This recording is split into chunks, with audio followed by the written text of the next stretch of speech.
Bienvenidos al Colegio de Abogados San Martín, al curso que organiza el Consejo Directivo de nuestro colegio, con el apoyo de la Secretaría Académica, donde tratamos, en la clase pasada y vamos a seguir tratando, todo el sistema de patrocinio jurídico ante las comisiones médicas y luego el acceso a la justicia y el trámite judicial propiamente.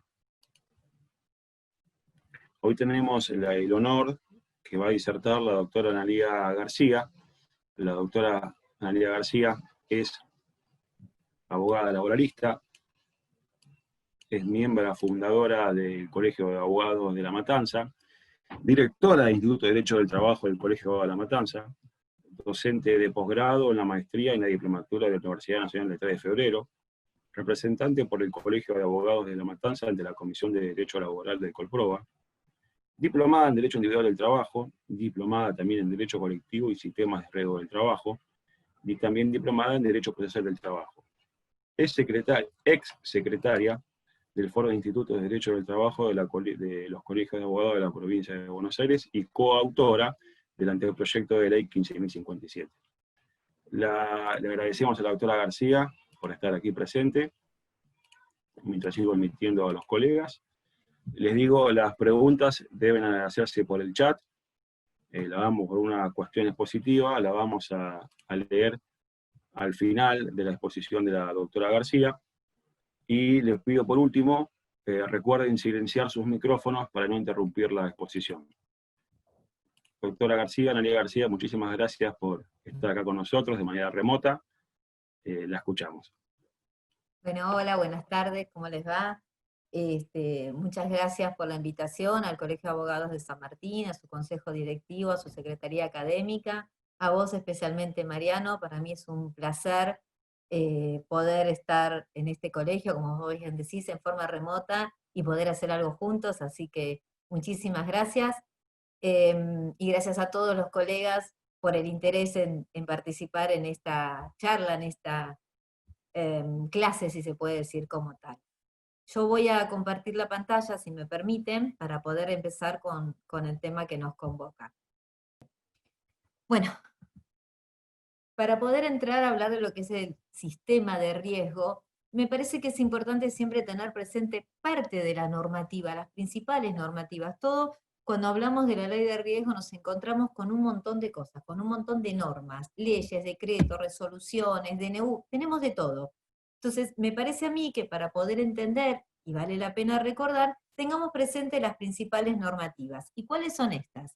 Bueno, principalmente, obviamente, la Ley 24.557, su decreto reglamentario 717 del 96, la resolución 414 del 99, no sé si la recuerdan, es aquella que estableció que en caso de demora la posibilidad de la aplicación de la tasa activa, nuestra Corte Provincial decretó su inconstitucionalidad, el decreto 1278 del 2000, que fue un decreto que hizo las principales modificaciones en su momento de la 24.557, especialmente en lo que se refiere al artículo 6.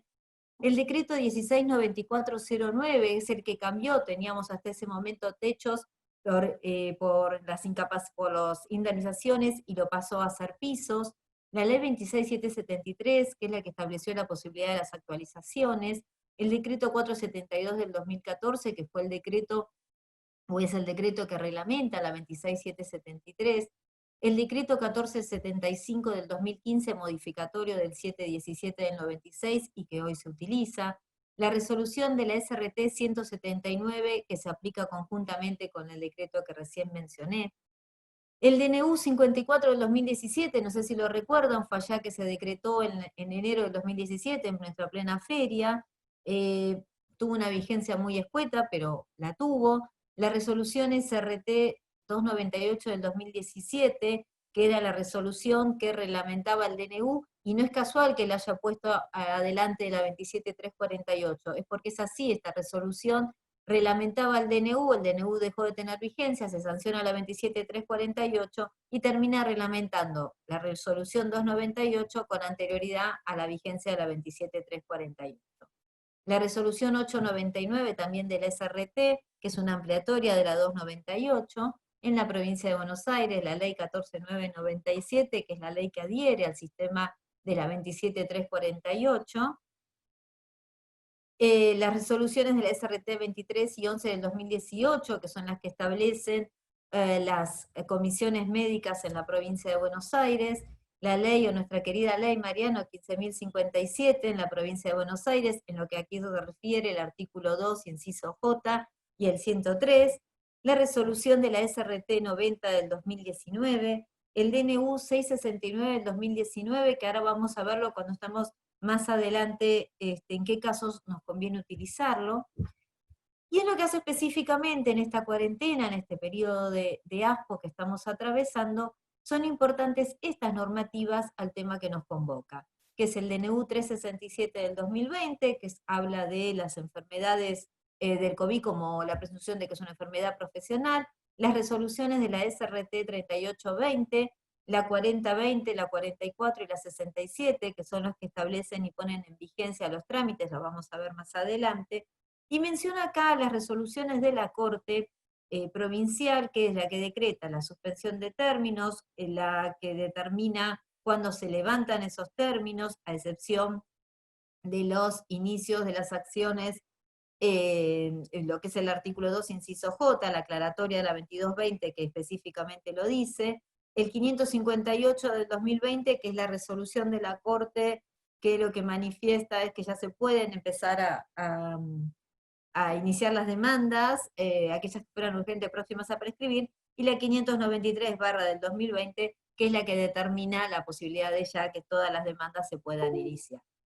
Este es un pequeño compendio de todas aquellas normas que debemos tener en cuenta cuando hablamos del sistema de riesgo.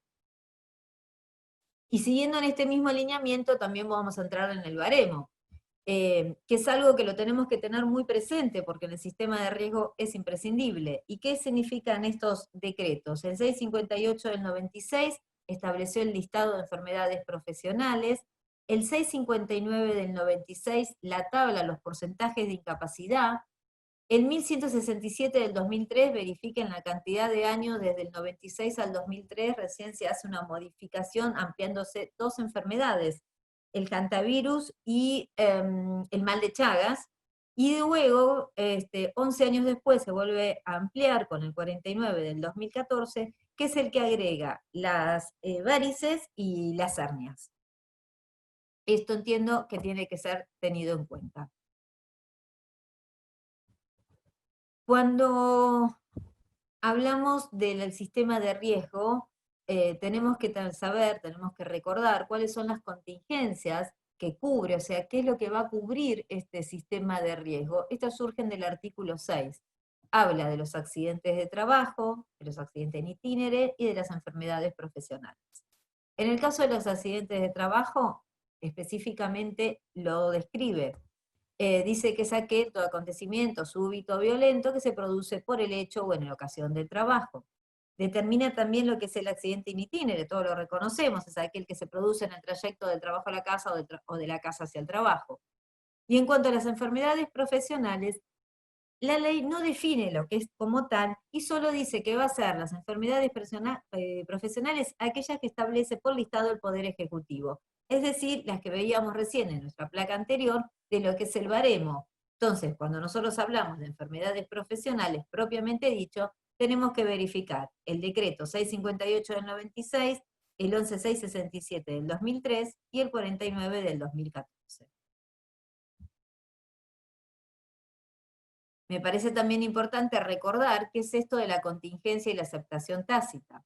Desde el momento que el trabajador hace la denuncia frente a su RT por haber sufrido alguna de las contingencias recientemente mencionadas, la RT tiene un plazo de 10 días hábiles para rechazar esa contingencia denunciada.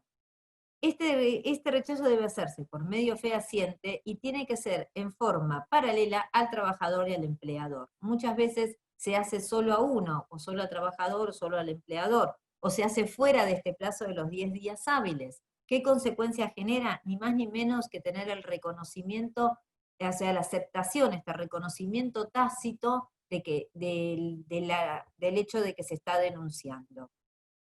Estos 10 días pueden ser prorrogables por otros 10 días, pero tiene que estar denunciado esa prórroga, y puede ser solamente por circunstancias objetivas que imposibiliten el conocimiento acabado de la pretensión. ¿Cómo vamos a contar este plazo? Bueno, son 10 días hábiles, y desde el momento en que el trabajador recepciona esta carta, tienen que haber transcurrido menos de estos 10 días, o sea que si el trabajador lo recepciona el día 11, la RT tácitamente aceptó el siniestro denunciado. Siempre estamos hablando del sistema de riesgo, siempre estamos hablando de un pantallazo para poder entrar a los trámites. ¿Y qué es lo que vamos a tomar en cuenta? Esto es muy importante, que es la competencia territorial de la Comisión Médica Jurisdiccional. La Ley 27348 le permite al trabajador elegir qué comisión médica jurisdiccional va a intervenir. ¿Cómo lo elige? Tiene estas tres opciones: por su domicilio, por el domicilio donde efectivamente presta servicios, o por aquel domicilio donde habitualmente se reporta. El domicilio queda claro, el lugar de prestación de servicios también, y en cuanto al domicilio donde habitualmente se reporta, generalmente el ejemplo que damos es, por ejemplo, aquel trabajador que trabaja en una empresa de seguridad que presta servicios en un lugar, pero tiene la oficina de la empresa de la seguridad en otro. Entonces este último es el domicilio donde habitualmente se reporta. Esta competencia territorial la vamos a utilizar en todo momento, y hasta va a ser nuestra base después para poder determinar, en caso de que estemos en la provincia de Buenos Aires, para el artículo 2, inciso J, cómo se va a utilizar. Lo que va a dar competencia, y es un tema que lo va a hablar más adelante, y creo que en la clase que viene el doctor Héctor Lassic, sobre el tema, pero sí me interesa que lo tengamos presente, porque para empezar a la comisión médica elige el trabajador. Entonces sí entramos en lo que es una comisión médica, los procedimientos. Decíamos antes que a raíz de la pandemia se dictaron un montón de resoluciones de la SRT, donde fue poniendo en vigencia los trámites a distancia de las comisiones médicas. Sabemos que antes esto se iba personalmente ante la comisión, ahora lo podemos hacer en forma virtual. ¿Cuáles son estos trámites? En principio, lo primero que se permitió fueron estos tres, nada más que estos tres, que era el carácter profesional del coronavirus, las divergencias en las prestaciones y las divergencias en el año. Luego agregaron estos: el rechazo de denuncia, valoración del daño, divergencia en la determinación de incapacidad y la determinación de la incapacidad. Créanme que no me estoy equivocando cuando pongo divergencia en la determinación de la incapacidad y determinación de la incapacidad. Realmente los títulos de los trámites son así. Y ahora vamos a ver de qué se trata. Primero, estamos en épocas lamentables de una pandemia, de una enfermedad realmente complicada, y decía yo recién que los tres primeros trámites que autorizaron a poder realizar ante comisiones médicas en forma virtual, entre estos estaba el de la enfermedad del COVID, el reconocimiento. El DNU 367 del 2020 estableció que se le daba una presunción a aquel que sufría de COVID-19, una presunción de una enfermedad profesional. Luego, la resolución de la SRT 38 establece un procedimiento. La verdad es que la resolución lo que hace es modificar un poco el espíritu del DNU, porque el DNU lo que dice es que le da una presunción de enfermedad profesional, parecía mucho más sencillo. Bueno, la SRT se encargó de que no fuera sencillo, y no solamente modifica, sino que establece un procedimiento que hace realmente que sea complicado para el trabajador. A grandes rasgos lo que va a determinar es que para poder obtener este carácter definitivo de la enfermedad profesional, primero, fija la competencia. Ya no va a elegir el trabajador a qué comisión médica jurisdiccional va a intervenir, como veíamos recién. Esa triple opción la pierde. Con el COVID solo y exclusivamente puede intervenir la comisión médica jurisdiccional de su domicilio. Su domicilio se constata por el DNI. Esa comisión médica jurisdiccional decimos que hace las veces de mesa de entrada, porque tengamos presente, y lo vamos a ver más adelante, que para todo trámite de reconocimiento de enfermedad, sea listada o no listada, nosotros hacemos todos los pasos en comisión médica jurisdiccional. Y después, en todo caso, que no se obtenga el resultado querido y hubiera que apelar, interviene Comisión Médica Central. Acá no. Acá lo que va a hacer es Comisión Médica Jurisdiccional recepcionar el trámite y una vez que se complete el mismo, lo eleva directamente a Comisión Médica Central. Entre otras de las cosas que modifica este SRT con el COVID en relación al resto de los trámites, es que el decisorio de Comisión Médica Central es apelable, en el resto también, pero da un plazo de 15 días hábiles administrativos y es apelable ante la justicia. Veremos más adelante, y voy a volver casi al final, sobre esta placa para entender por qué digo que modifica los plazos y la forma de interposición. Y por supuesto exige la presencia de patrocinio letrado obligatorio, también exige que el trabajador lleve un diagnóstico donde acredite su COVID y además tiene que estar emitido por una entidad pública y de sanidad, y tiene ciertos requisitos. Sinceramente no hicieron un trámite sencillo en plena pandemia. El segundo de los trámites que se permitía es divergencias en las prestaciones. ¿Qué significa esto? Bueno, es la disconformidad en el tratamiento indicado. Cuando el trabajador entiende que las prestaciones que le están otorgando, que el tratamiento médico que le están otorgando no es el que corresponde. En ese caso, tiene que presentar la denuncia ante la RT, tiene un plazo de 2 años. Todos los trámites virtuales, si aún no han tenido posibilidad de ingresar, paro un segundito acá para explicar esto y después sigo con cada trámite. Todos los trámites virtuales, para iniciarlos, los tiene que iniciar, bueno, el letrado, lo va a hacer con su clave fiscal en la ventanilla electrónica, como veníamos recibiendo las notificaciones, pero ahora es el ingreso de trámites. Cuando uno ingresa, una vez están las opciones, o sea, de qué trámite va a ingresar, y a medida que se va ingresando, que es como si es como apretar un botoncito, es un clip, y va ingresando, va pidiendo la documentación que se va requiriendo. Y tiene cierta capacidad también, o sea, por ejemplo, para acreditar la personería y demás, son con archivos, pero no les permiten más de 3 archivos, así que eso ténganlo en cuenta, y no pueden presentar todo junto porque va por paso. Por un lado la credencial escaneada, el DNI del trabajador escaneado, el poder escaneado, todo va por pasos. Parece que es complicado, pero en realidad, frente a eso, cuando uno va mirando trámite por trámite, va indicando cómo se hace. Volviéndose específicamente a divergencias en las prestaciones, yo lo que hice para tratar de que sea un poquito más sencillo, ante cada trámite le puse los títulos en violeta y en azul aclaré de qué se trata. Fijamos en la placa anterior, decía el tema del COVID, en azul expliqué que era la presunción de enfermedad profesional, acá la disconformidad con el tratamiento indicado, los requisitos que necesitamos, y el tercero de la primer tanda de los trámites permitidos era las divergencias en el acta, que es cuando el alta dada hacia el trabajador, él mismo considera que no es la correcta, porque aún tiene dolor, porque aún se puede requerir o puede tener más atención médica. Entonces es esa disconformidad del trabajador con el alta, para eso se necesita la denuncia ante la RT, la constancia en el alta, y la denuncia ante la RT ya en los últimos tiempos no la estaban solicitando. La constancia del alta sí, y el plazo para hacer este trámite es tan solo dentro de los 5 días hábiles desde que se notificó del alta. Vencido ese plazo, si el trabajador nos viene a ver a los 10 días, a los 15 días del alta, ya no podemos hacer una divergencia en el alta, sino lo que hay que pedir es un reingreso de tratamiento. ¿Bien? Con divergencia en el alta terminamos los 3 primeros trámites que había uno autorizado a hacer trámites a distancia.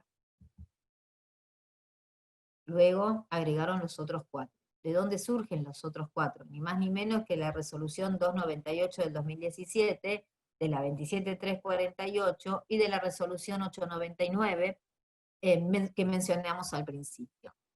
El primero, manteniendo o tratando de respetar el orden del programa, el primero de los trámites es el rechazo de denuncia. Lamentablemente es bastante habitual. Sin embargo, este rechazo de denuncia, es decir, cuando el trabajador hace la denuncia y la RT la rechaza, recuerden que tiene 10 días hábiles y que si se superan esos 10 días, por más que sea alguna de estas causales, ese rechazo no es válido, o sea, queda reconocida la contingencia. Este rechazo de denuncia solo puede ser por estas 5 causales taxativas, que es el desconocimiento del empleador de la relación laboral. Esto pareciera que fuera incongruente, sin embargo estamos hablando supuestamente de un caso de un trabajador que está en negro, que el empleador sí tiene RT, entonces hay que hacer el trámite, pero puede pasar que cuando se lo comunique el empleador lo desconozca, que es lo más probable. Bueno, ese es su motivo de rechazo del RT, habrá que probarlo después de que el trabajador realmente efectivamente prestaba servicios, y ahí vamos a entrar en una de las grandes críticas, por lo menos que le hago yo al sistema, que en un proceso administrativo, médico, de qué manera el trabajador va a poder probar su relación laboral. De esto queda clara y evidente que se le está sacando la facultad jurisdiccional para ponérsela a una actividad médica. Pero bueno, no es motivo de queja, sino de determinar de qué es lo que puede pasar. Otro de los motivos de rechazo es cuando el accidente de trabajo o la enfermedad fue ocasionada por dolo del trabajador o fuerza extraña al trabajo. El dolo me niego a pensar de que suceda. La fuerza extraña al trabajo es claro, cuando la persona ha sufrido esto, pero no como consecuencia por el hecho o en ocasión del trabajo. Tengamos también en cuenta lo que decíamos al principio, ¿no? Las contingencias que ocurren. El tercero dice incapacidad persistente al inicio de la relación. Esto es una causal bastante habitual que nos encontramos, que en la carta lo pone, en la RT, que rechaza porque la persona tenía una incapacidad persistente. Sin embargo, cuando uno lee todo el compendio de leyes, surge que esta incapacidad persistente tiene que estar probada, y la pueden probar exclusivamente con un preocupacional. Si del preocupacional no fue hecho, o en el preocupacional no surgiera, no habría entonces incapacidad persistente. También a tenerlo en cuenta. Cuando el accidente no posee carácter laboral, bueno, cuando el accidente no se produjo como consecuencia o por el hecho o en ocasión del trabajo, o cuando esta enfermedad que sí sufre no tiene el carácter de profesional, y para eso nos tenemos que ir al listado que antes hablábamos del baremo 658 y 659 y demás. Para rechazo de la contingencia, yo voy a distinguir entre enfermedad listada y enfermedad no listada, cómo es el trámite. Lo primero que pusimos es una presentación. ¿Y por qué ponemos una presentación? Porque más allá del formulario exigido, y ahora no hay un formulario, porque cuando lo completan vía web es un pequeño resumen que tienen que redactar, la realidad es que lo que es aconsejable es que además de esto, y no solamente para este trámite, sino para todos y cada uno que vamos a realizar, es que adjuntemos una especie de demanda. ¿Por qué esto? Porque en esa demanda vamos a ofrecer toda la prueba que nosotros consideremos, aún aquella que entendamos que no es el ámbito de la comisión médica para producirla. Aún así hay que ofrecerla. Y especialmente cuando estamos hablando de un tema del daño psicológico. Porque, como ustedes saben, en la comisión médica no se evalúa el daño psicológico, y con posterioridad, al momento de, en caso de que no se pueda terminar el trámite acá y haya que continuarlo, algo que vamos a ver un poquito más adelante, puede pasar que alguien entienda que si no hubo reclamo en esta acción administrativa, en este procedimiento administrativo, no se puede reclamar con posterioridad en sede judicial. En definitiva, le recomendamos e insistimos la necesidad de presentar una especie de demanda sencilla, clara, pero que tenga el relato de los hechos y toda la prueba que estamos ofreciendo, y qué es lo que pretendemos. Se presenta además una opción de competencia, que era esto de lo que hablábamos antes, ¿no? Esa triple opción que tenía el trabajador, salvo para el COVID, el ofrecimiento de prueba, que era lo que decía recién. Luego van a citar a una audiencia médica. Desde la presentación acá faltaría aclarar que se le da traslado a la RT a fin de que adjunte aquella documentación que requiera la SRT. Luego se va a citar al trabajador a una audiencia médica. Hoy un compañero un colega del Instituto de Matanza nos comentó que en una comisión médica habían fijado una audiencia médica. La verdad es que para nosotros es una novedad, porque lo que iba a decir hoy es, esto está parado, bueno, aparentemente en una comisión médica de Lanús han fijado una fecha. Veamos si es una excepción, ojalá que no, que realmente empiecen a fijar estas audiencias. Una vez terminada la audiencia médica, llega el dictamen médico. De este dictamen va a estar la opinión del secretario técnico letrado, donde va a considerar si la enfermedad denunciada está dentro de las enfermedades listadas, si corresponde o no con la contingencia denunciada por el trabajador, y se va a determinar el dictamen de clausura. Si en vez de ser una enfermedad listada, se trata de una enfermedad no listada, a esto, y más allá de la opción y del consejo de presentar una demanda, que tanto hacía hincapié recién, le vamos a agregar que ya es una obligación de presentar conjuntamente el diagnóstico, porque porque al no estar dentro de las enfermedades listadas, exigen la presentación de un certificado médico con el diagnóstico que tiene que ser encima abonado por el trabajador. En mi costumbre es que el trabajador, ante cualquier reclamo que nosotros hacemos, nosotros lo elevamos a un médico para que evalúe y nos determine la incapacidad y el diagnóstico de lo que tiene y demás. Ese mismo informe es el que presentamos acá y que después utilizamos en sede judicial. En cuanto al procedimiento es lo mismo, salvo que destaco esto. Y fíjense también que destaco, si ustedes ven, dice Provincia de Buenos Aires, y luego voy a Cava. Y describo por qué que en Cava es distinto que en provincia. Bueno, acá yo entiendo que la diferencia la hace el famoso artículo 2, inciso J de la ley 15057. ¿Por qué? El sistema, la ley 24.557, en su artículo 6, cuando fue modificado por el DNU, por el decreto 1278 del 2000, establece que en aquellos casos que la enfermedad no esté listada, el único que puede evaluar si aún así va a tener carácter de enfermedad profesional es la Comisión Médica Central. Por eso seguimos los pasos y miren que a lo último dice CMC, que es de Comisión Médica Central.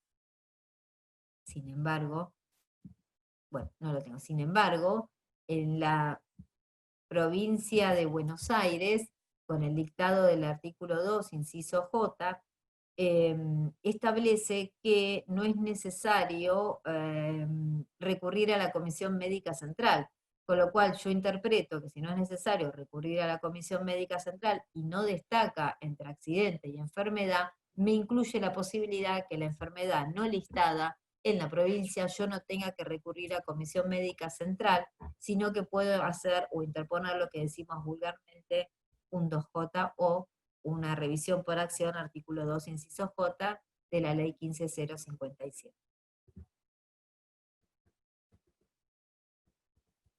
Otro de los trámites es la determinación de la incapacidad.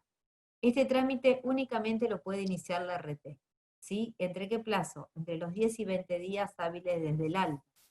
Le da los 10 días a los fines de que si hay un rechazo del alta, quisiera el trabajador, o sea que ya ha transcurrido la posibilidad del rechazo, le da estos 10 días, que son los primeros 10 días que veíamos que la RT tenía para rechazar, transcurridos los mismos, si no rechazó y va a poder evaluar, puede hacerlo dentro de los 10 y 20 días, ingresar este trámite.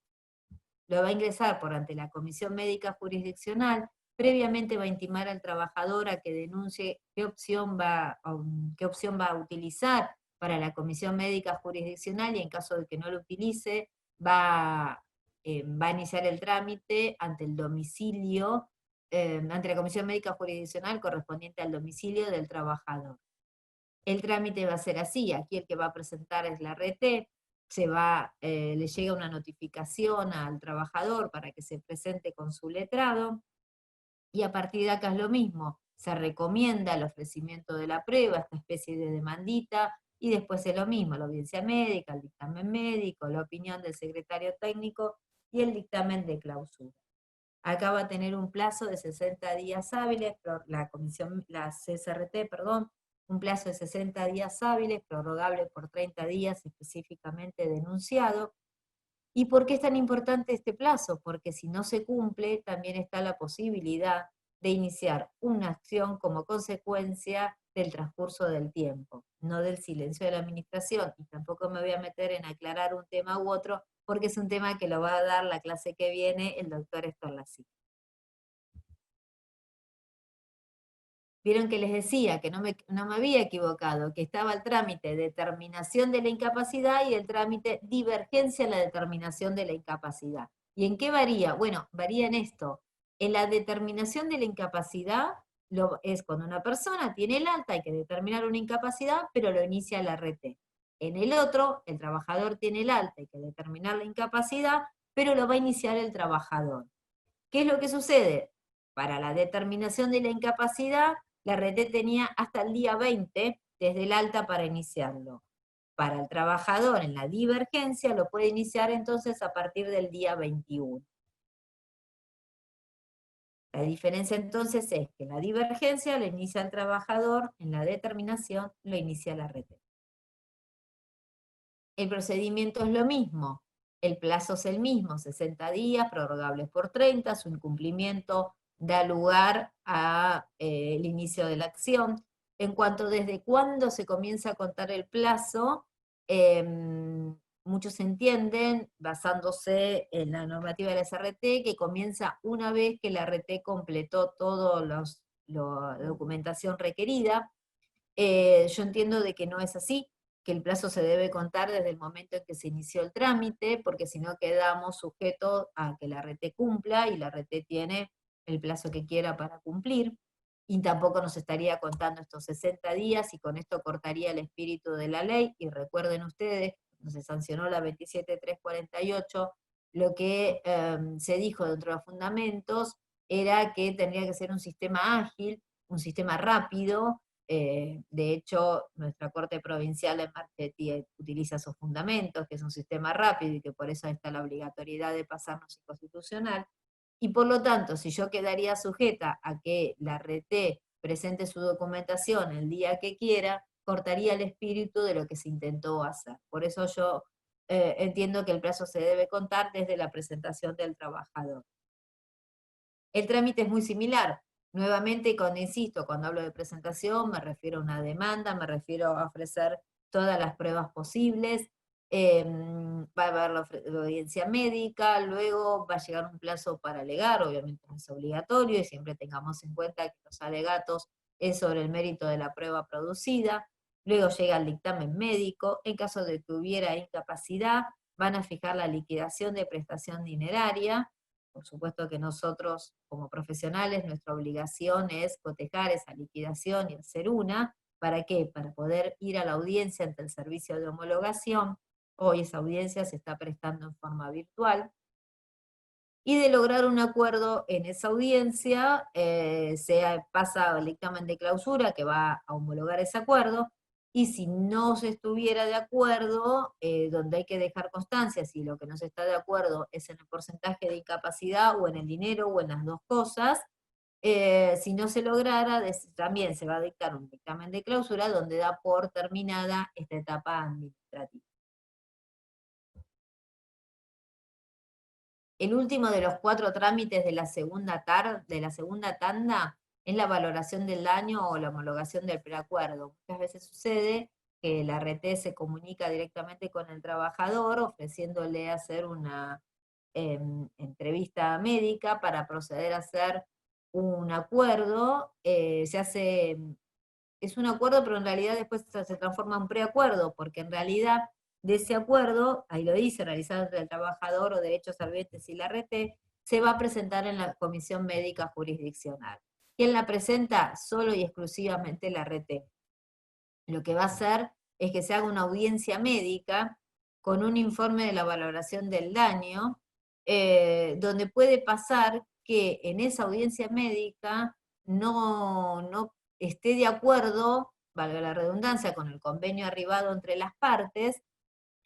Puede pasar que sí, pero puede pasar que no, y pasa muy seguido que no, aún en casos que la RT ha dado porcentajes mayores de incapacidad y Comisión Médica dice que no es válido. Una cosa insólita, porque hay una desprotección hacia el trabajador realmente en forma muy grande. Pero para el caso de que sí, de que preste conformidad y homologue, también va a haber una liquidación de la prestación dineraria. va a pasar por una audiencia del servicio de homologación en las mismas condiciones que mencionaba antes, y si el trámite no es homologado, tenemos como consecuencia que se tiene que ingresar el trámite de determinación de la incapacidad, y en el caso de que no lo iniciara la RT, puede iniciar el trabajador un trámite de divergencias en la determinación de la incapacidad. En definitiva, hay que pensarlo muy bien antes de hacer estos preacuerdos, porque se termina sosteniendo todo un proceso igual que los otros. Si la SRT homologa, bueno, está bien, pero si la SRT no homologa, yo después tengo que volver a ingresar otro trámite, con lo cual perdí un montón de tiempo. Y especialmente en esta época, y especialmente ahora, que ni siquiera está funcionando la revisación médica o la junta médica.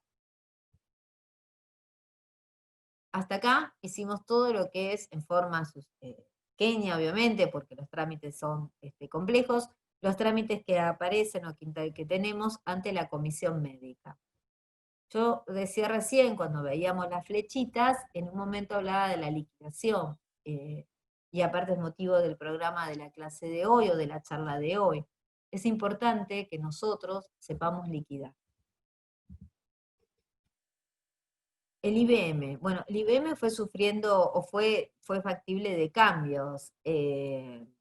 Vamos a utilizar desde la 27348 y el DNU 669, porque los anteriores ya son hechos muy viejos, que todavía hay dando vuelta en juicio, pero no para trámites a iniciar.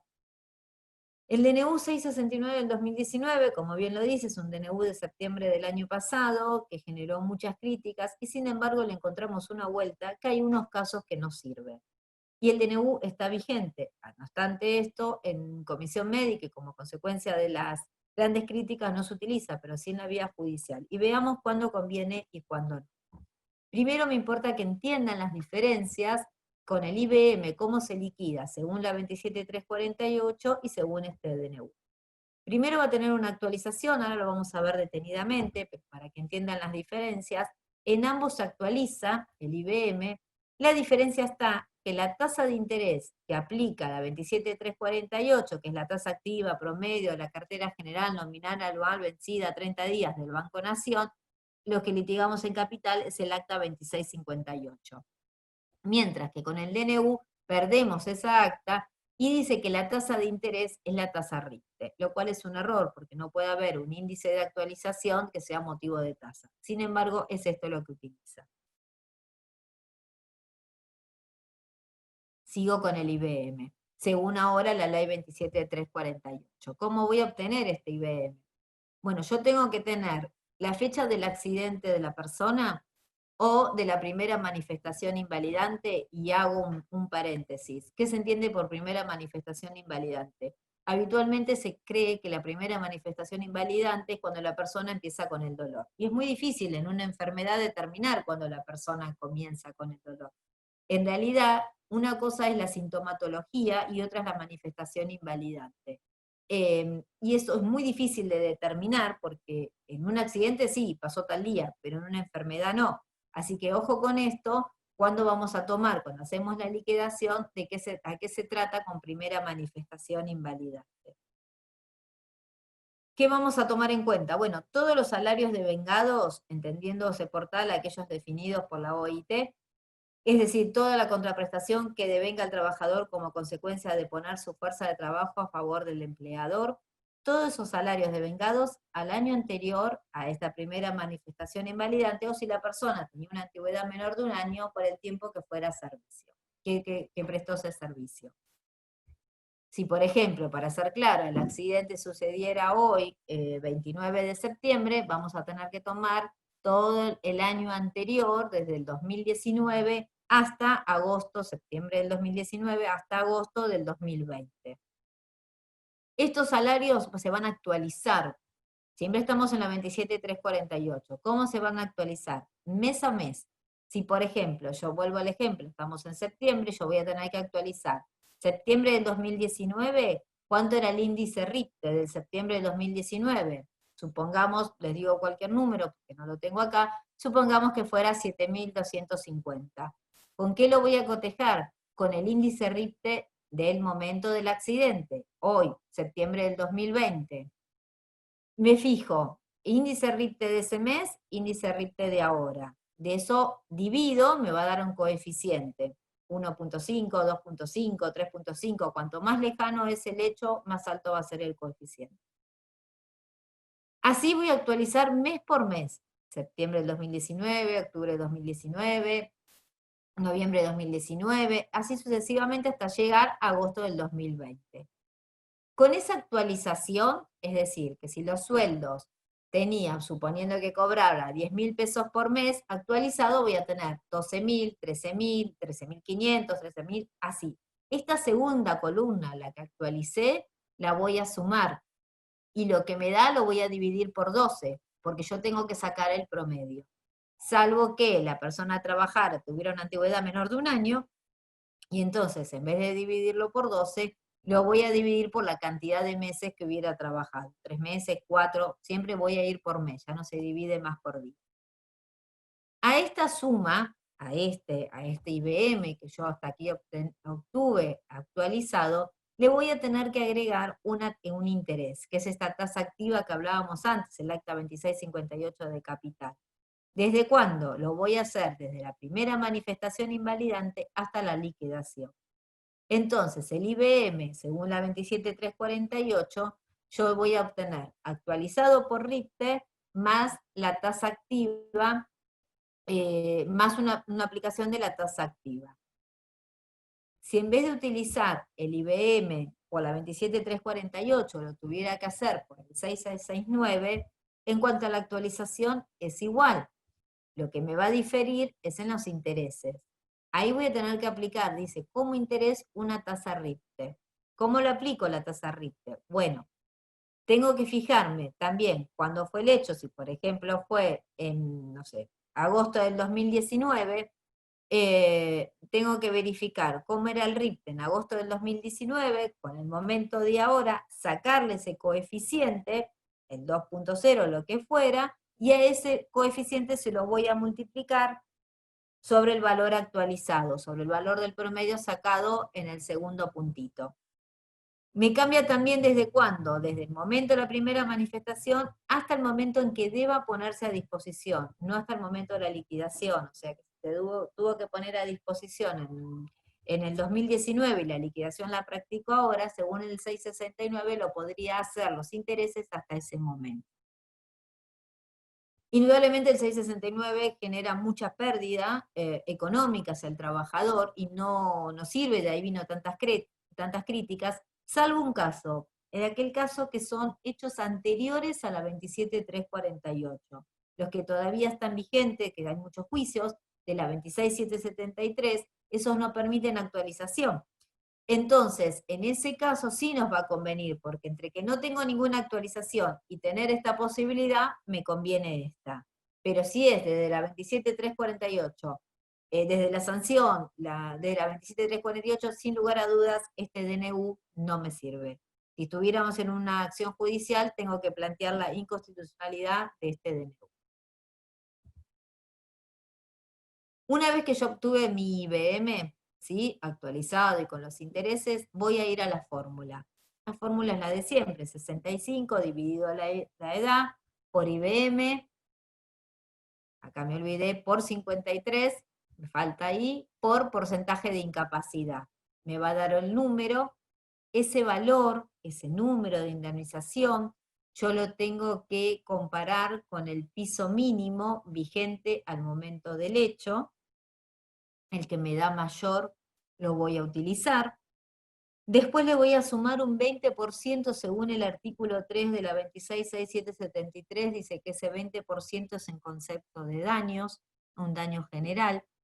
Aunque tanto la Corte de Nación como de Provincia se encargaron de decir que ese artículo 3 excluye a los accidentes en itíneres, algo que no lo comprendemos muy bien, porque cuando hablábamos de las contingencias, ¿se acuerda cuando empezamos las charlas? Decíamos que una de las contingencias que cubre la 24557 es el accidente en itinere, así que no se entiende por qué va a descontar el 20%, pero las Cortes tanto nacionales como provincial lo han dicho. Más también en el caso que corresponda la suma fija adicional, que por ejemplo en el caso de muerte o de gran invalidez o de las incapacidades mayores al 66%, que establece una cifra única que se va incrementando en forma semestral. Sea el DNU, sea el 27348, una vez que está firme la liquidación y la ART está en mora, ingresando en la mora se puede aplicar anatocismo. El anatocismo está expresamente permitido por el Código Civil ahora, en los casos puntuales, y lo que está diciendo es que es esto, bueno, ni más ni menos que a nuestra liquidación, que hasta ese momento teníamos los intereses sobre IBM y demás, va a permitir que se siga devengando intereses, pero ya sobre el total de la liquidación, ahora sí hasta el momento del efectivo pago. Menciono estos fallos que me parece que son importantes a tener en cuenta cuando estamos practicando una liquidación en la sede judicial, pues en comisión médica esto no hay manera de que nos prosperen, y estoy hablando exclusivamente en la provincia de Buenos Aires, que son los fallos de Abraham, para tenerlos en cuenta. Abraham lo que determinó es la inconstitucionalidad del artículo 48 de la ley 11653, el artículo 48 es el que había fijado la aplicación de la tasa activa en los procesos judiciales laborales de la provincia de Buenos Aires. Zócaro, que lo que se dice es una denuncia de una violación de doctrina legal que no la pudo aprobar y por lo tanto corresponde la aplicación de la tasa pasiva más alta. Recién en Ubertalis se aplica como doctrina la tasa pasiva BIP, con el fundamento del artículo 768, inciso C, del Código Civil y Comercial. Orellana, que dice desde cuándo va a aplicar, desde cuándo entra en vigencia la 14997. La Corte dice que es del 8 de enero del 2018, indudablemente se olvidó de la resolución 23 de la SRT, que dice que desde el momento en que las provincias se adherían, entraban en vigencia o entran en vigencia a los 90 días, con lo cual no es el 8 de enero a tomar en cuenta, sino es el 8 de abril del 2018, pero para la Corte es el 8 de enero.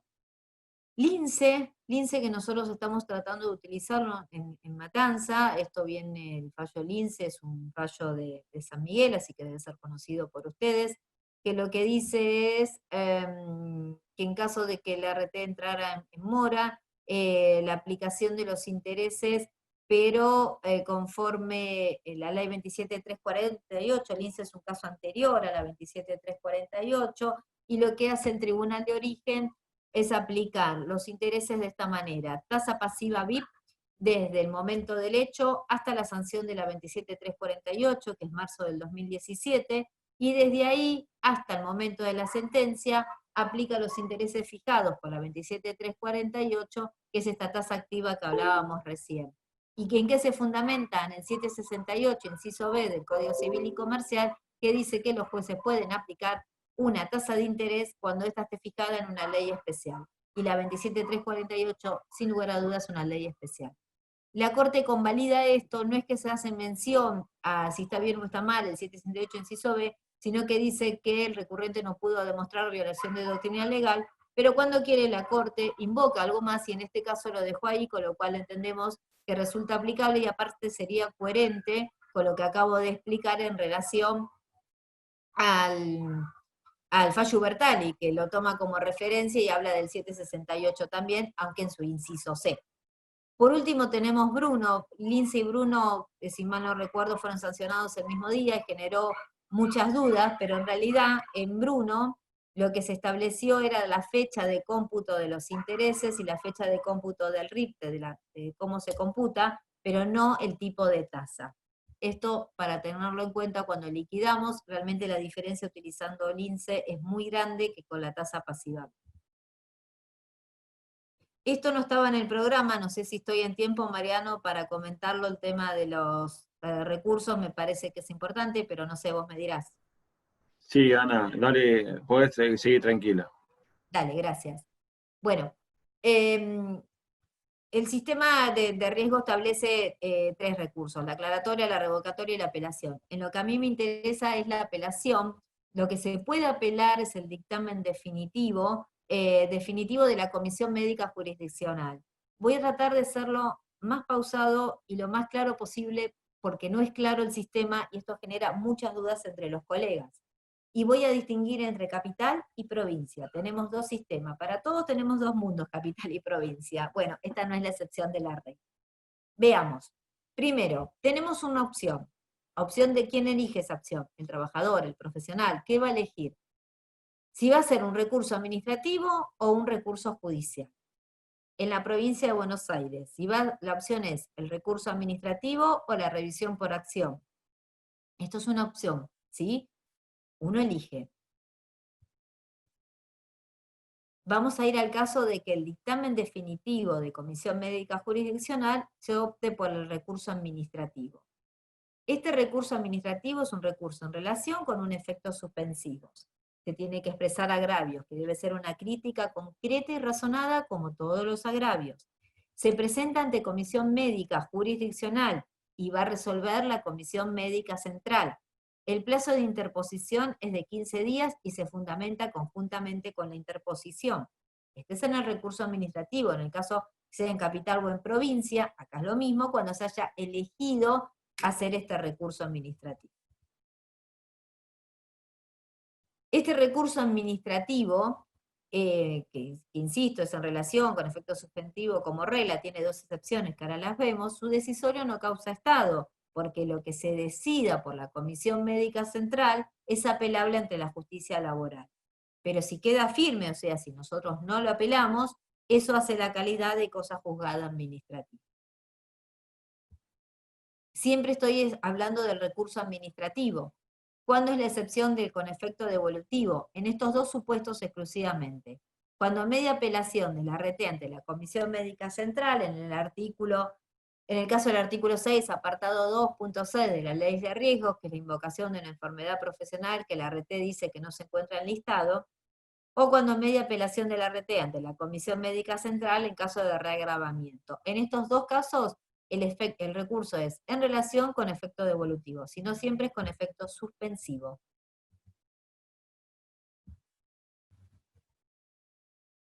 Hasta acá teníamos, estamos siempre en el recurso administrativo, no nos olvidemos esto. En el caso que el trabajador optó o el profesional optó por hacer un recurso administrativo.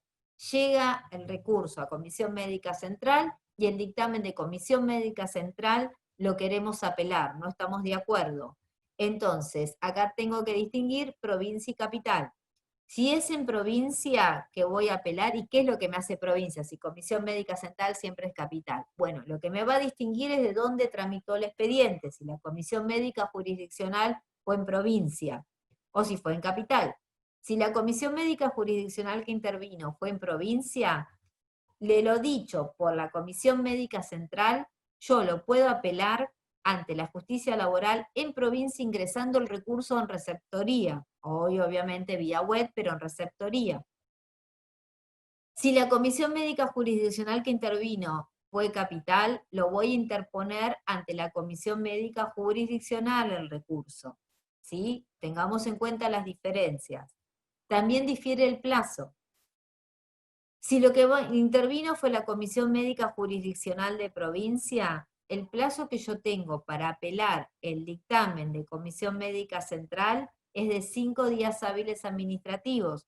Esto no surge del decreto 1475 del 2015. ¿Se acuerdan que apenas empezamos la charla hablábamos de las normativas? Entre esos nombrábamos este decreto. Ahí nos surgen los 5 días hábiles administrativos. Si por el contrario, la Comisión Médica Jurisdiccional que intervino fue en capital, y lo que voy a apelar es el dictamen de Comisión Médica Central, tengo un plazo de 15 días hábiles administrativos. ¿Y por qué tengo esta diferencia? Si el decreto 1475 es a nivel nacional. Esto me surge de un acta de la provincia de un acta de la Cámara Nacional de Trabajo, que es el acta 2969, que ahora la vemos. Pero tengamos en cuenta eso. Ahora, si en vez de optar por el recurso administrativo que me exige ir a Comisión Médica Central, se optó por hacer un recurso judicial, también tengo que distinguir entre capital y provincia, porque son dos sistemas totalmente diferentes. En capital voy a tener esto, un recurso en relación con efectos suspensivos. Estoy hablando ahora sí del dictamen, volví al dictamen de Comisión Médica Jurisdiccional. ya no hice el administrativo, quiero ir al reclamo judicial. En Capital yo solo puedo presentar un recurso judicial. Este recurso es en relación con efectos suspensivos. Es un recurso, exige agravios, que es una crítica concreta y razonada. Se presenta ante la comisión médica jurisdiccional, y va a resolver el juez nacional laboral.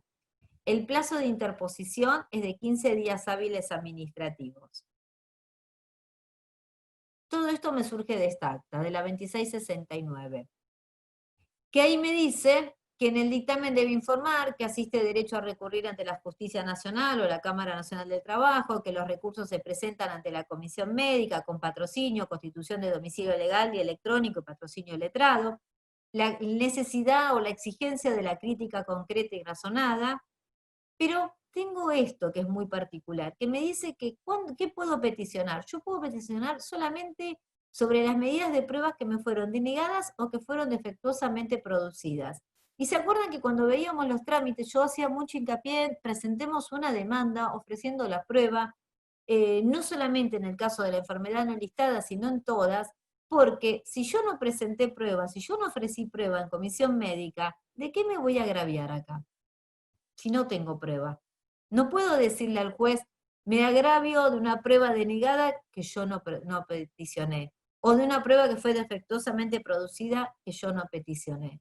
Entonces, si bien el sistema no me obliga, la realidad es que me termina obligando que cuando yo inicie el trámite de comisión médica, lo inicie con esa especie de demanda.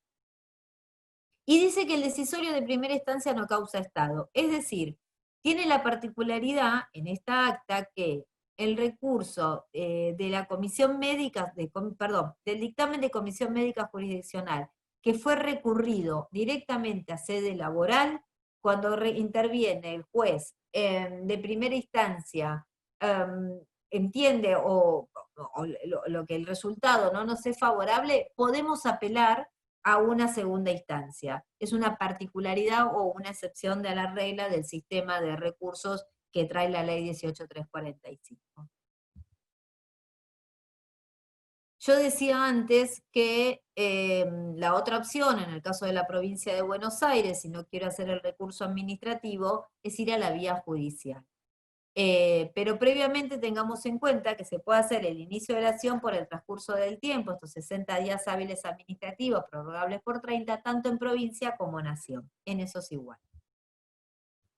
Y ahora sí, en provincia, si yo opté, en vez de recurrir a hacer ese recurso administrativo, o sea, yo no quiero ir a Comisión Médica Central para ser más sencillo, lo que yo tengo posibilidad, de acuerdo al artículo 2, inciso J, en su lectura completa con el artículo 103, es la posibilidad de la revisión mediante acción laboral ordinaria, aunque tengo que aclarar que mi posición es que es una revisión mediante acción, algo que es un híbrido, algo que hasta ahora no conocíamos porque era o revisión o acción, pero técnicamente es lo que dice el artículo, pero tengo que aclarar y tengo que ser honesta que mi interpretación no es lo que dice la mayoría, hay mucha gente que entiende que no, que es una acción sin carácter de revisión.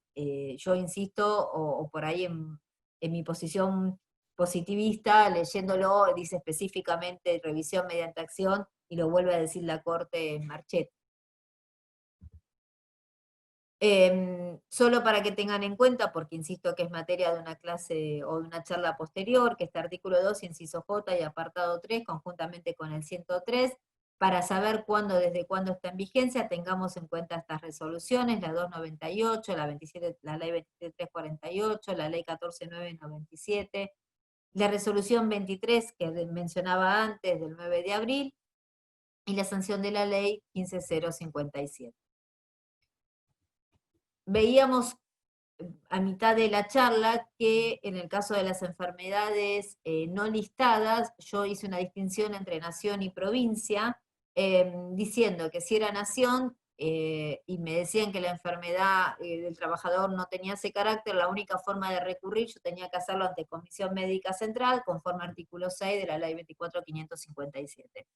El artículo 2, inciso J, entre un renglón, me dice que se puede prescindir del recurso ante Comisión Médica Central, por lo tanto, yo tomo esto dicho por este artículo y en consecuencia, aún en las enfermedades no listadas, con el dictamen de clausura ya me resulta suficiente para poder interponer esta revisión por acción del artículo 2, inciso J, sin necesidad de pasar por Comisión Médica Central, a excepción de que la enfermedad sea el COVID, porque como vimos, trae un sistema.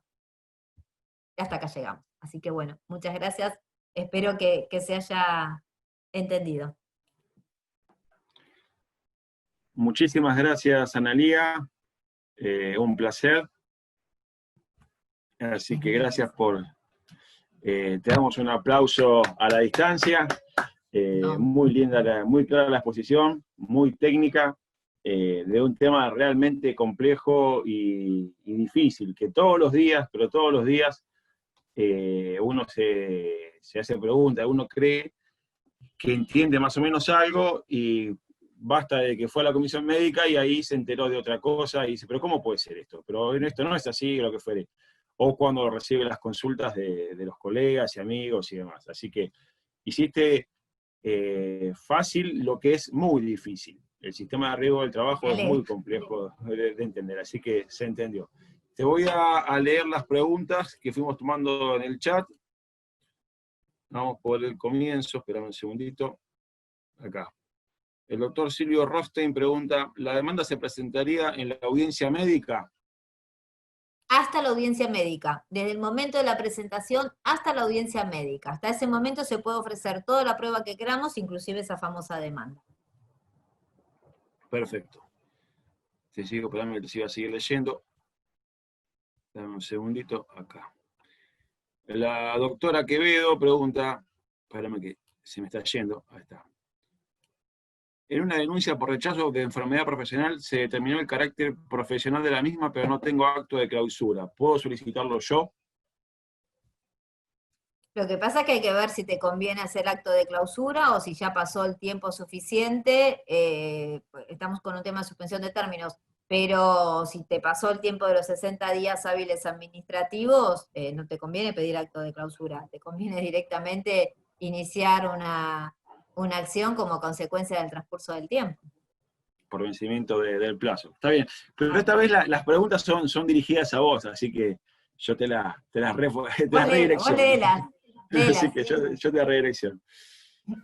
¿En qué caso se aplica el DNU 669 del 2000, y cuándo aplicamos la ley? La ley 748 se refiere. La pregunta, perdón, discúlpame, la pregunta te hizo la doctora Ana Laura Cugliari. Está bien. Se supone que el 669 está vigente y se supone que se tendría que aplicar siempre. ¿Qué pasa? En comisión médica no se aplica. Si quisieran ir con el 669, que obviamente no van a querer ir con el 669 porque no nos conviene, en comisión médica no se aplica. Cuando ustedes ven la liquidación practicada por la RT y demás, no se aplica. En sede judicial sí se aplica. Ahora, entonces, lo que hay que distinguir es esto. Si el hecho que yo estoy reclamando es un hecho anterior a la 27.348, lo que yo tengo que hacer es tratar de que se aplique el 669, porque si es un hecho anterior no tengo actualización, ¿sí? Con la 26.773 solo tenía actualización del piso mínimo, pero no tenía actualización del IBM. Entonces, si yo tengo un accidente, para ser más clara, de noviembre del 2016, a mí me conviene el 669. Es bajito, a comparación de la 27.348, pero es mucho más alto que la 26.773. Si por el contrario, el hecho es posterior a marzo del 2017, que es cuando entra en vigencia la 27.348, lo que tengo que hacer es plantear la inconstitucionalidad del 669, que hay un montón de motivos para plantearlas, entre otros ni más ni menos que es un DNU, y establecer por un DNU una modificación de la ley cae por sí mismo, y con eso que quede vigente la 27.348. Gracias, Ana María. Te leo la pregunta de la doctora Jimena Settler. Al liquidar, ¿la suma fija adicional que se debe tener en cuenta es la última o la del momento del hecho? No, siempre lamentablemente es al momento del hecho, lo mismo que el cotejo, es al momento del hecho. Esto también surgió con Espósito, o la interpretación que se le dio a Espósito o a Staroni en la provincia, Y después uno de los fallos que mencioné, en la provincia de Buenos Aires claramente lo dice. Bien. En Bruno, perdón. El doctor Paul Arce pregunta, estoy intentando iniciar una divergencia cuya alta fue dada en febrero, luego de un mes de prestaciones. Pero el sistema me dice que dicho siniestro fue rechazado y no me permite iniciar. ¿Cómo debería proceder? Hay un montón de esos, de esos casos. No, no es lo primero que escucho. Lo que debería hacer es fijarse si ya no está iniciado por la RT, porque muchas veces quieren a la... No, no, pero sabes que sos vos la opositora, perdón. No importa, Marian. Lo que pasa es que fíjate la pregunta, si mal no entendí, él tiene como para iniciar una determinación de incapacidad, pero cuando la Sí, inicia la SRT le dice, no, acá hubo un rechazo, o sea, tendrías que iniciar un trámite de rechazo. claro, ahora sí, Lo que tenés pasa razón. que lo que pasa es que ese rechazo, aparentemente, por lo que nos pregunta el doctor, ese rechazo no fue notificado al trabajador. Con lo cual, Claro. si no fue notificado, no hay rechazo, hay reconocimiento tácito de la prestación, No, pero supongo que... de la pero- contingencia. está bien, pero el rechazo generalmente se lo comunican por carta de documento, viste que te vienen Lo con la tienen carta que de comunicar por carta de documento y dentro de los 10 días hábiles. Si no está comunicado, no hay rechazo. está Con lo cual, aceptado. igualmente, claro, con lo cual, ¿cómo lo termina resolviendo? Porque no es el primer caso, o sea, hay muchos de estos que ya me lo han mencionado. A mí no me ha pasado, pero hay muchos que lo han mencionado. Lo que me parece que tendría que hacer ahí es, no sé cómo le informó la SRT del rechazo, primero. Porque si el informe surge como dictamen, con eso es suficiente para tener la vía judicial abierta. Habría que saber cómo se lo notificaron. Y No, si pero la acá en la pregunta está complementada. Dice, al intentar iniciar una divergencia cuya alta fue otorgada en marzo, el sistema me informa que hay un expediente en curso por divergencia en el alta y no me permite iniciar. Ahí está el tema. Sigue con tratamiento. Ese expediente ya está terminado, ¿cómo debería proseguir? no Sí, te entendí, perdóname, pero lees de nuevo. sí, dice, al intentar una divergencia, el doctor, el Sí. mismo doctor Paul Arce, dice, al intentar iniciar una divergencia cuya alta fue otorgada en marzo, el sistema me informa que hay un expediente en curso por divergencia en el alta y Ah, no bueno, está en permite, curso. está en curso.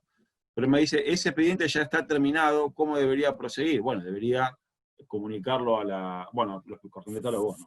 Sí, no, está bien, ahí debería, una divergencia en el alta es otra cosa. Ahí Claro, debería comunicar de que ese trámite, tenés que acreditar con el alta, tenés que acreditar con el dictamen de que finalizó la divergencia en el alta el procedimiento. O sea, si se terminó la divergencia en el alta, tiene que haber dictamen. Con ese dictamen vas a poder acreditarlo, que no, que hay un error. perfecto. Gracias. Ahora te leo la siguiente pregunta. Dice, de la doctora, bueno, es una pregunta más que afirmación. Natalia Duré dice, la apelación a la Comisión Médica Central no es obligatoria si estoy en provincia. Sí. Te cuento que son colegas de Matanza, los que te Ah, están bueno. preguntando. Vienen con Pero la no, doctrina matancera. no, es que la compartimos en San Martín también esa doctrina, así que eso es lo de Sí, sí, menos. Así entendemos que que sí, que es así, tal cual. la clase pasada yo les decía que le íbamos a explicar el recurso ante la Comisión Médica Central, pero que no recomendábamos ese recurso, así que no. No, totalmente, totalmente. Así O que sea, está y lo tenemos que denunciar. Es más, si pudiéramos diríamos no vayan a comisión médica, pero ahora ya no lo podemos decir tampoco. Pero sí, claro, el recurso está de Comisión Médica Central y lo tenemos que enunciar, pero la verdad que en lo personal creo que es una pérdida de tiempo. sí, coincido contigo. La doctora Florencia Capa Scarpati pregunta, dice, te felicita por la exposición, muy clara, y dice, me quedo con una duda, el plazo que tengo para interponer demanda, artículo 2, inciso J, en provincia de Buenos Aires, ¿cómo explicó usted al final de la exposición? Bueno, igual anticipo que la semana que viene, el acceso a la justicia a través del artículo 2, inciso J y 103 de la ley 15.057, lo va a explicar el doctor Mario Daniel Astorlacic, que es, bueno, fue compañero nuestro en la Comisión de Reforma y es juez ahora ya no es ahora, hace un tiempo, del Tribunal de Trabajo 5 de Quilmes. Este tema lo vamos a ahondar más detenidamente la semana que viene, pero como está la doctora García, que tiene una visión contraria a lo que explica el doctor Storlacic, se lo consultamos, así tienen las dos visiones sobre el mismo tema. El plazo lo contamos igual, la diferencia que tenemos con el doctor Estorlacid es que él entiende que es una acción sin revisión y yo entiendo que es una revisión por acción, no es un juego de palabras, sino que trae consecuencias diferentes. A mí me gustaría decir que es una acción y no que es una revisión por acción, porque reconozco que siendo una revisión por acción, si yo no reclamé algo en comisión médica, se me complica después a reclamarlo en la acción. Pero bueno, yo entiendo que dice esto, esa es la gran diferencia que tenemos con el doctor Estorlacid. Pero en cuanto al plazo y a la pregunta de la colega, es 90 días hábiles judiciales desde el momento de la clausura, pero tengan en cuenta, con esto que hablábamos al principio, con las placas que pusimos al principio, que con las suspensiones de términos dictadas en la provincia de Buenos Aires, con la resolución 386 del 2020, y luego con la 480, y aclarado con la 22, si no me equivoco, del 2020, se estableció que estaban suspendidos los plazos para iniciar este artículo 2, inciso J. De hecho, nunca se levantó, pero en el mejor de los casos podemos entender que con la resolución 593, que es del 24 o 25 de junio del 2020, a partir de ahí comenzó a contarse nuevamente estos 90 días hábiles judiciales. Creo que era esa la pregunta, que cómo se contaba. Exactamente, sí, era esa. Bueno, las felicitaciones son muchísimas, pero muchísimas, mucho más que las preguntas, así que fuiste demasiado clara, te reitero, es un tema muy, muy difícil y fuiste muy sencilla, muy clara, como nos tenés mal acostumbrados, así que No, gracias. te felicito, fuiste muy clara. Acá hay una pregunta, no llego a ver el nombre, dice, me parece que ya la respondiste, te la leo igual, para el cálculo de la liquidación, la fecha de la primera manifestación invalidante es la fecha que yo denuncio la contingencia en la RT, la fecha que tengo en estudios previos o la fecha en que el perito de parte determine el porcentaje de incapacidad. Es la que más te guste. A ver, claro, no nos están grabando, ¿no? No nos están escuchando, la que tengas más cercana que no te prescriba. Eso es el tema de la primera manifestación invalidante. Eso, justamente a eso, que le di difusión en la faca, así que se escucha todo el país, no te hagas problema. bueno, es un detalle. Esa es la intencionalidad de aclarar lo que es primera manifestación invalidante, ¿no? Que no lo tomen como la primera sintomatología. La persona puede tener síntomas, puede tener dolor y no tener la manifestación invalidante. Después está muy discutido realmente, y hablando seriamente, desde cuándo es. Se lo asocia mucho con el tema del momento en que se determina la incapacidad, por eso usamos el informe médico privado. Pero ni siquiera es ahí imprescindiblemente el momento de punto de partida de primera manifestación invalidante. Y esto hay que tenerlo también muy en cuenta, y salgo un minutito de la pregunta, de algo que a mí siempre me gusta recordar, que es el tema de la prescripción. Todos sabemos que prescribe 2 años. Esto no tenemos dudas. El problema es, ¿desde cuándo contamos estos 2 años? En el accidente, cuenta desde el momento del hecho. Pero muchas veces nos encontramos con que la CRT opone en excepción de prescripción. Y dice que la prescripción cuenta desde la primera manifestación invalidante. Si vamos al artículo 44 de la 24.557, ni menciona la primera manifestación invalidante. Dice que son 2 años desde la que prestación debió ser abonada o prestada. Y esto tengámoslo muy en cuenta, porque es recontrahabitual que nos estén diciendo 2 años desde primera manifestación invalidante. Así que a leer un poquito el 44. Sí, bueno, te leo las últimas 3 preguntas que tengo. Te siguen felicitando, te saludan. El doctor Diego Souto agradece. Hoy Diego, hola. Así que, bueno, es de los que más conocemos en común, ¿no? O sea, pero hay muchísimas felicitaciones y saludos. Te pregunta la doctora Laura Vila, te pregunta, si el accidente fue en noviembre del 2019, ¿puede repetir qué dosis de RIPTE debo tomar bajo la ley 27348 si quiero iniciar la demanda en la actualidad, es decir, septiembre de 2020? Te reitero la pregunta porque es media... No, está bien, tomé nota de la fecha, si es noviembre del 2019, que utilice 27348, y si estás en sede judicial, incondicionalidad del decreto 669. Perfecto.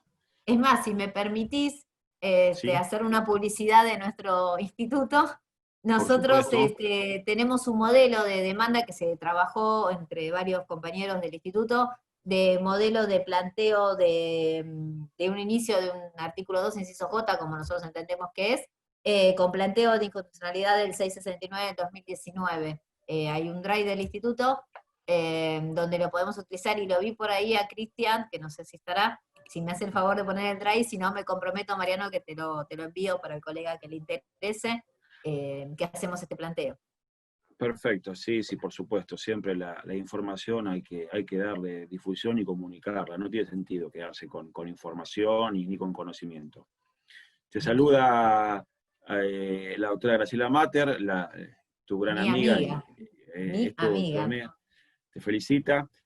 Siguen las felicitaciones. Te leo la pregunta del doctor Néctor Jesús IBZ. Dice: excelente exposición, dice, determinada la enfermedad profesional por comisión médica y con acto de clausura, ¿pedimos divergencia de la incapacidad para poder obrar o no en la misma? ¿Me lo decís de nuevo, Marian, por favor? Sí, dice, excelente, bueno, te felicita, dice, La pregunta, por favor, gracias. determinada la enfermedad profesional por comisión médica y con acto de clausura, ¿pedimos divergencia en la incapacidad para poder obrar o no la misma? Se debería pedir, pero entendemos nosotros que haciendo un acto de clausura es suficiente para imponer un artículo 2, inciso J. Perfecto, gracias, Ana. Te leo la última pregunta que tengo, ahora me fijo de nuevo en el chat, dice, del doctor Carlos Bustamante, que me la hizo en privado, entonces le corresponde que te la haga vos.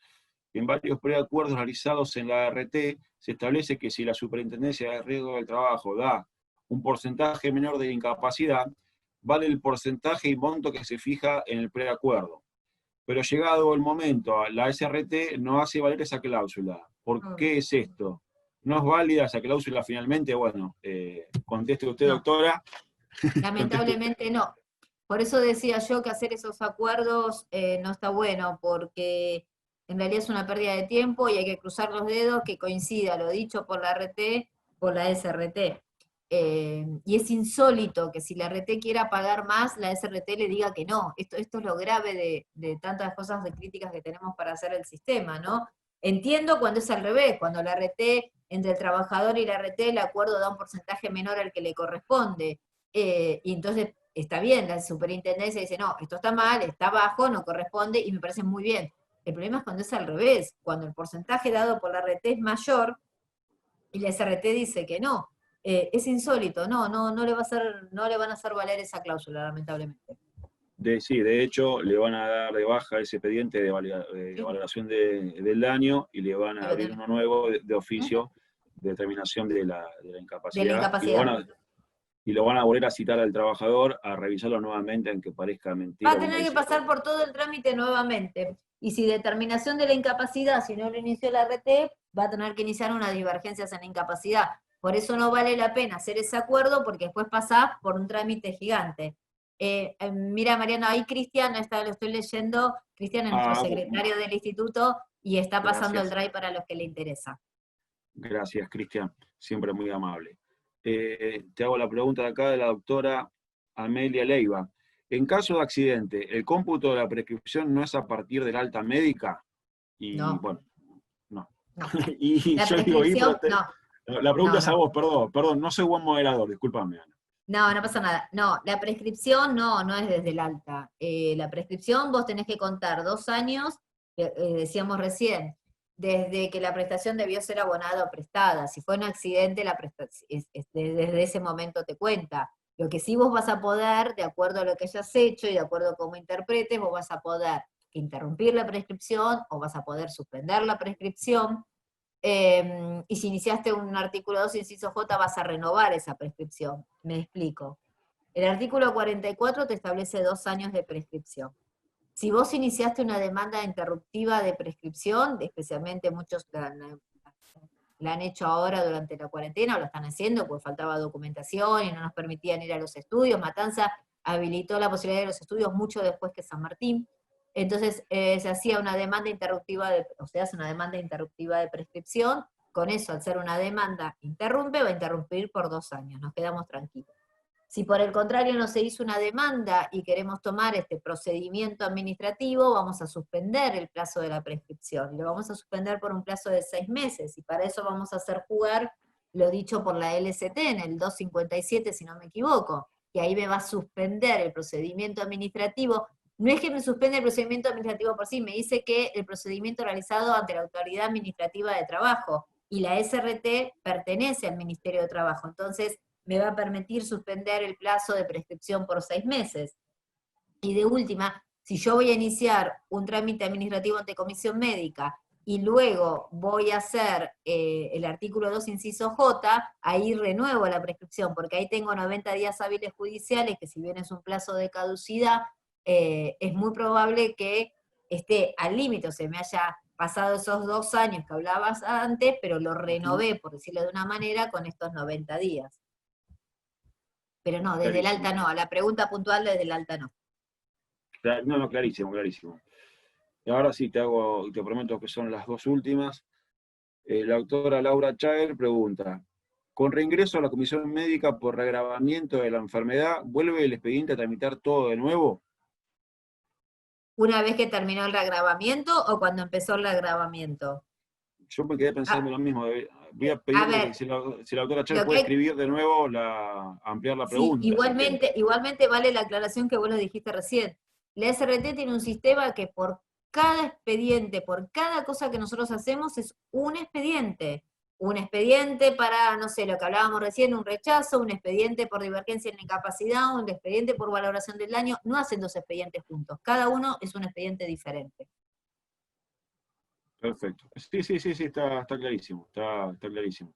Claro, ahí lo estoy leyendo, sí, sí, es un expediente nuevo, sí. Sí. Espérame que no me quiero perder. La doctora Yana Fuentes pregunta, cuando la RT cita examen médico, ¿no acostumbra a dejar sentado por escrito el ofrecimiento con la determinación de incapacidad y que no se arribó a un acuerdo? Es lo que hablábamos recién, Claro, la citación del RT es una opción del trabajador, el trabajador no claro. está obligado a ir, tengamos primero en cuenta eso, no está obligado a concurrir a que lo evalúen, y si lo evalúan tengan en cuenta lo que recién criticábamos, van a hacer un preacuerdo y después tienen que cruzar los dedos que la SRT diga que está de acuerdo. Voy a ponerme un abogado del diablo en este tema y voy a decir algo que dicen algunos abogados que suelen defienden el sistema de riesgo de trabajo, de comisiones médicas, que en cambio, cuando están de acuerdo en el juicio, que ya está el porcentaje de incapacidad, digamos, por el tiro, y el accidente reconocido, las RT a veces ofrecen el pago en cuotas o menos de lo que realmente daría la cuenta. Me pongo un abogado del diablo, sabes que me gusta hacerlo a mí. En un proceso judicial. En el proceso judicial vos tenés el accidente, por ejemplo, reconocido por la RT, pero no la incapacidad, pero llegaste a la audiencia de vista de causa, llegaste a la audiencia de conciliación ya con el porcentaje de incapacidad determinado, con el accidente reconocido, sacás las cuentas, con la pericia contable, si querés sacar la cuenta, y a veces te ofrecen menos de lo que técnicamente debería corresponder. Entonces, esto me lo dijo un colega que me pidió que no diga el nombre. Yo le dije, bueno, pero hay que probarlo. Igual me dice, no, pues si lo tenés reconocido, eso es diferente técnicamente de lo que es la comisión médica a lo que es el juicio. Yo no comparto en sí, pero me gusta hacer el contrapunto para Igual, siempre Mariano, dejar. eso Sí, depende, no, está bien, pero eso depende del letrado del trabajador. Sí, te pueden ofrecer mucho menos, pero depende de vos si querés aceptarlo. desde En ya. una sede judicial, en un marco judicial, donde tengo el resguardo judicial, donde tengo un perito oficial, y me lo tengo que elegir entre una sede judicial y una sede administrativa, ni lo dudo, ni lo dudo. Si yo puedo elegir, me quedo en la sede judicial 20 veces, aunque sea más lento, aunque tengamos los problemas que tenemos, que nos faltan peritos y demás. Yo Después, si no el lo dudo, importe es bajo, quedan uno si lo quiere aceptar. yo no lo dudo. Yo, de hecho, todo el que me conoce sabe perfectamente que yo, por más que la Suprema Corte, que reconozco en el criterio y en el sistema republicano, entendió que es constitucional el sistema, para mí no lo es. Y lo tengo dicho y escrito antes de ahora, pero tengo que aceptarlo, los fallos. Y a la larga, la corta, ¿a quién le importa lo que dice Mariano Natales? Sino lo que tenemos que fijarnos lo que dice la Suprema Corte. Esta es la realidad. Pero lo que me apuntaba es que a veces algunos tribunales homologan acuerdos por debajo del monto que técnicamente correspondería. Le dije, bueno, mirá, le digo, no es el 2 más 2 es 4, esto no es una ciencia exacta, es una ciencia social, donde puede entrar valores, y me dicen, bueno, esto te lo digo, es un colega con mucho prestigio, pero me dijo que no me quiso dar el nombre, te lo digo como me gusta hacer el contrapunto Igual hay que tener en cuenta, igual hay que tener en cuenta el criterio de cada jurisdicción. Desconozco San Martín. Matanza no te va a homologar si no tenés una pericia oficial. Entonces no vas a tener un no, porcentaje exacto. eso Es cierto, en San Martín sí es es igual, cierto, si no tenés la pericia sí es oficial no te lo cierto van a homologar. que en Capital te aceptan los acuerdos privados y vos vas con la pericia privada. Acá nosotros eso no lo tenemos. Sí, no, eso en otro departamento es igual, si no tenés la pericia oficial no te lo van a homologar. Te leo la última pregunta y ya te liberamos y te damos un fuerte aplauso. Dice, espérame, la doctora Laura Vila te pregunta, si cuando promuevo la demanda actualizo a dicho momento el IBM, ¿los intereses correrían igualmente desde la fecha del accidente? Claro, actualizás, Laura, a ese momento y haces reserva de seguir actualizando hasta el momento de la efectiva liquidación, porque vos para iniciar la demanda tenés que practicar una liquidación, pero haces una reserva de seguir actualizando al momento oportuno, conforme inciso 2 e inciso 3 del artículo 11 de la 27348. Perfecto. No tenemos más preguntas, te hemos hecho todas las preguntas, viste, por haber. Antes de darte las felicitaciones y el aplauso, le agradezco nuevamente al Colegio de Abogados de San Martín, a través de su presidente, para que le haga llegar al Consejo Directivo, a la Secretaría Académica, por el empuje y la paciencia, que siempre lo digo, que nos tienen, a todos los empleados del colegio que siempre están pendientes de todos los detalles, todos los detalles para que llevar a cabo estas charlas, que es un trabajo muy, muy, muy lindo y muy reconfortante hacerlo. No es sencillo poner en marcha un curso a la distancia, no es sencillo preparar un curso, no es sencillo exponer. Se los digo, ustedes me verán y me dicen, Mariano, te la pasás en el Zoom, pero se los digo que no es sencillo, no es fácil. La verdad que no lo es. Una vez un colega me dijo, tenés más horas de Zoom que de aislamiento. Le dije, bueno, no es para tanto, pero la realidad es que no es fácil. La semana que viene vamos a tener a otro amigo, que es el doctor Mario Daniel Storlasi, que va a explicar el acceso a la justicia, porque recuerden que dentro del marco de la COM, del régimen de patrocinio jurídico gratuito, si entendemos que como abogados que somos liberales, que el trabajador o la trabajadora no debe aceptar un acuerdo que le proponen, por el motivo que fuere, por el motivo que realmente fuere, ustedes están con todas las facultades de seguir el reclamo en el ámbito judicial. Y para ir al ámbito judicial es necesario que sepan cómo se accede a ese poder judicial, a ese poder del Estado. Entonces el doctor Storlasic nos va a explicar detenidamente lo que es el artículo 2, inciso J, el artículo 103, cómo se accede a la justicia. O sea, ya estamos promediando el curso, y ahora sí, le agradezco a la doctora Analía García por todo su tiempo, por toda su predisposición, por su charla, por su respeto y por su libertad de cátedra, en entender que a veces es mejor de explicar estos temas, por más que no estemos de acuerdo muchas veces en algunos convenios y demás por el estilo, ella desinteresadamente ha explicado y ha dicho todo lo que sabe y no se ha quedado nada. Y eso es digno de una gran persona como es ella. Así que bueno, Ana, te dejo las últimas palabras, lo despido, lo vemos la semana que viene. Gracias a vos, Marian, gracias al colegio y gracias a los colegas por escucharme. Gracias a vos, obviamente, por la invitación. Para mí es un placer haber estado, haber participado, haber hecho algo juntos. No es la primera vez que hacemos cosas juntas, pero la verdad es que me encanta. Les agradezco a todos, espero haber sido clara. Realmente el tema es complejo, trato de serlo. Y me es muy raro hablarle a una cámara, me gusta hacerlo personalmente. Ya volveremos a hacerlo. Y permitime también agradecerle a todos mis compañeros del instituto, que a mí me da mucho placer que se hayan enterado y que estén acá. Y la verdad es que nada, muchos agradecimientos hacia todos. Y que tengan todas una muy linda tarde. Gracias.